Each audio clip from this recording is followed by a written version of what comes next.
സുന്ദര, ആ ഞാനൊരു കാര്യം ചോദിച്ചാ നീ സത്യസന്ധമായേ മറുപടി പറയാവൂ. ഉണ്ണികൃഷ്ണ, നിന്നോട് ഞാൻ എന്തെങ്കിലും നുണ പറഞ്ഞിട്ടുണ്ടാ ഉണ്ണികൃഷ്ണ? നീ അതൊക്കെ അവിടെ നിർത്തിയേ. എടാ, ഒരു ബാങ്ക് തൊഴിലാളിയുടെ മകളെ ഒരു ബസ് മുതലാളി കല്യാണം കഴിക്കുന്നതിനെ കുറിച്ച് എന്താണ് നിന്റെ അഭിപ്രായം? ബാങ്ക് തൊഴിലാളിയുടെ മകളെ മനസ്സിലായി, ആ. പക്ഷെ ബസ് മുതലാളി മനസ്സിലായില്ല? ഇല്ല. ഞാനൊരു ക്ലൂ തരാം. അമ്പാടിയിലുണ്ട്, കൈലാസത്തിലില്ല. അമ്പാടിയിലുണ്ട്, കൈലാസത്തിലില്ല. Beef fry. Beef fry. ആ, അമ്പാടി ഹോട്ടലിലുണ്ട്, കൈലാസ് ഹോട്ടലിലില്ല. അത് വെയിറ്റ് ചെയ്യുന്നല്ലേ? അപ്പൊ അതൊന്നുമല്ല.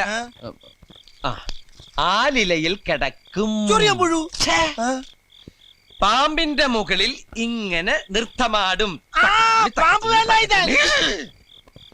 നീല നിറത്തിലുള്ള ഉജാല ഉജാല ഉജാല. വേണ്ട വേണ്ട, എല്ലാം മാക്കി. വെണ്ണ കട്ടു തിന്നുന്നവൻ. മിൽമ പ്രസിഡന്റ്.